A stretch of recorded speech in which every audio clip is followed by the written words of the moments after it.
അരിയാഹാരം ധാരാളമായി കഴിക്കുന്നതാണ് കേരളീയർക്കിടയിൽ പ്രമേഹ രോഗ സാധ്യത വർദ്ധിപ്പിക്കുന്നത് എന്ന് പലരും പറയാറുണ്ട്. ശരിക്കും അങ്ങനെയാണോ? ശരിയായ അരിയാഹാരം കഴിക്കുകയാണെങ്കിൽ പ്രമേഹ രോഗ സാധ്യത വർദ്ധിപ്പിക്കുകയല്ല, മറിച്ച് പ്രമേഹ രോഗ സാധ്യത കുറക്കുകയാണ് ചെയ്യുന്നത്. അപ്പൊ എന്താണ് ശരിയായ അരി? നാം പൊതുവെ കഴിക്കുന്നതൊക്കെ വൈറ്റ് റൈസ് ആണ്. വൈറ്റ് റൈസ് എന്ന് പറഞ്ഞാൽ ശരിയായ അരിയല്ല. ഏതുപോലെ? നാം ആട്ടയ്ക്ക് പകരം മൈദ ഉപയോഗിക്കുന്നത് പോലെ, അല്ലെങ്കിൽ ശർക്കര അല്ലെങ്കിൽ ജാഗരിക്ക് പകരം പഞ്ചസാര ഉപയോഗിക്കുന്നത് പോലെ. എന്ന് പറഞ്ഞാൽ ആട്ടയുടെ പോഷക ഗുണങ്ങളൊക്കെ ഒഴിവാക്കിയിട്ട് ഫൈബർ കണ്ടന്റും പ്രോട്ടീൻ കണ്ടന്റും എല്ലാം ഒഴിവാക്കിയിട്ടുള്ള വെറും കാർബോഹൈഡ്രേറ്റ്, സ്റ്റാർച്ച് മാത്രം അടങ്ങിയിരിക്കുന്ന ഒന്നാണ് മൈദ. അതുപോലെ കരിമ്പിൽ അല്ലെങ്കിൽ ജാഗരിയിലെ പോഷക ഗുണങ്ങളൊക്കെ ഒഴിവാക്കിയിട്ടുള്ള ഒരു പോളിഷ്ഡ് ഫോമാണ് നമ്മുടെ പഞ്ചസാര. എന്നതുപോലെ തന്നെ അരിയുടെ ശരിയായ പോഷക ഗുണങ്ങളൊക്കെ ഒഴിവാക്കിയിട്ട് വരുന്ന ഒരു പോളിഷ്ഡ് ഫോം മാത്രമാണ് ഇപ്പോഴുള്ള വൈറ്റ് റൈസ്. അപ്പൊ എന്താണ് ശരിയായ അരി?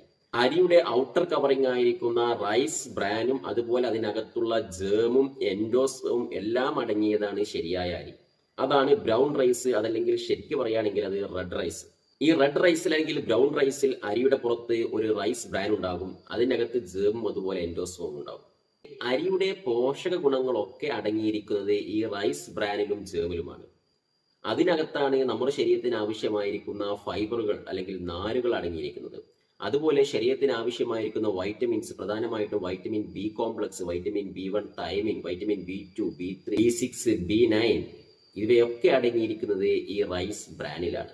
റൈസ് ബ്രാൻ എന്ന് പറഞ്ഞാൽ വൈറ്റമിൻ B1, തൈമിന്റെ നല്ല ഒരു സോഴ്സാണ്. അതുപോലെ തന്നെ ആന്റി ഓക്സിഡൻസ്, ആന്തോസയാനിൻ പോലെയുള്ള ആന്റി ഓക്സിഡൻസ് അടങ്ങിയിട്ടുണ്ട്. അയൺ, മെഗ്നീഷ്യം, സിങ്ക് തുടങ്ങിയ ഒത്തിരി മൂലകങ്ങൾ ധാരാളമായിട്ട് അടങ്ങിയിട്ടുണ്ട്. ഇങ്ങനെ ശരീരത്തിന് ആവശ്യമായിരിക്കുന്ന എല്ലാ പോഷക ഗുണങ്ങളും അടങ്ങിയിരിക്കുന്നത് ഈ അരിയുടെ റൈസ് ബ്രാനിലാണ്. ഈ റൈസ് ബ്രാനും ജേമും പാടെ ഒഴിവാക്കിയിട്ട് അതിന്റെ എൻഡോസ്പേം മാത്രം ബാക്കി വെച്ചിരിക്കുന്ന ഒന്നാണ് വൈറ്റ് റൈസ്. അത്തരത്തിലുള്ള വൈറ്റ് റൈസ് സ്ഥിരമായി കഴിക്കുന്നത് പ്രമേഹ രോഗ സാധ്യത വർദ്ധിപ്പിക്കും.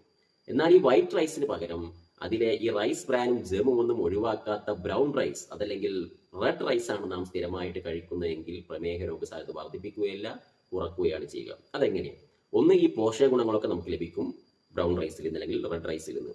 അതിനു പുറമെ ഇതിൽ ഫൈബർ കണ്ടന്റ് ഒക്കെ കൂടുതലായതുകൊണ്ട് തന്നെ ഈ ബ്രൗൺ റൈസ് നമുക്ക് വൈറ്റ് റൈസ് കൂടുതൽ കഴിക്കുന്നത് പോലെ അമിതമായിട്ട് കഴിക്കാൻ കഴിയില്ല. ബ്രൗൺ റൈസ് കുറച്ച് കഴിയുമ്പോഴേക്കും വയറൊന്ന് ഫുള്ളായ ഒരു ഫീൽ ഉണ്ടാവും. എന്നാൽ ഈ വൈറ്റ് റൈസ് നമ്മൾ സാധാരണ കഴിക്കുന്ന വെള്ള അരിയാണ് കൂടുതലായി കഴിക്കുന്നതെങ്കിൽ കൂടുതൽ കഴിച്ചാലും വയർ നിറയാത്തൊരു ഫീലും നമ്മൾ വീണ്ടും വീണ്ടും അമിതമായി കഴിക്കുകയും ചെയ്യും. അതുപോലെ തന്നെ ഈ ബ്രൗൺ റൈസിന്റെ റെഡ് റൈസിന്റെ ഗ്ലൈസീമിക് ഇൻഡെക്സ് പൊതുവെ കുറവാണ് വൈറ്റ് റൈസുമായി കമ്പയർ ചെയ്യുമ്പോൾ. അതുകൊണ്ട് തന്നെ ഷുഗർ ലെവൽ പെട്ടെന്ന് വർദ്ധിപ്പിക്കാൻ ഒരിക്കലും ഈ ബ്രൗൺ റൈസ് അല്ലെങ്കിൽ റെഡ് റൈസ് കാരണമാവുകയില്ല. എന്നാൽ വൈറ്റ് റൈസ് ആണെങ്കിൽ ഗ്ലൈസീമിക് ഇൻഡെക്സ് വളരെ കൂടുതലായതുകൊണ്ട് വളരെ പെട്ടെന്ന് ഷുഗർ ലെവൽ കൂട്ടാൻ കാരണം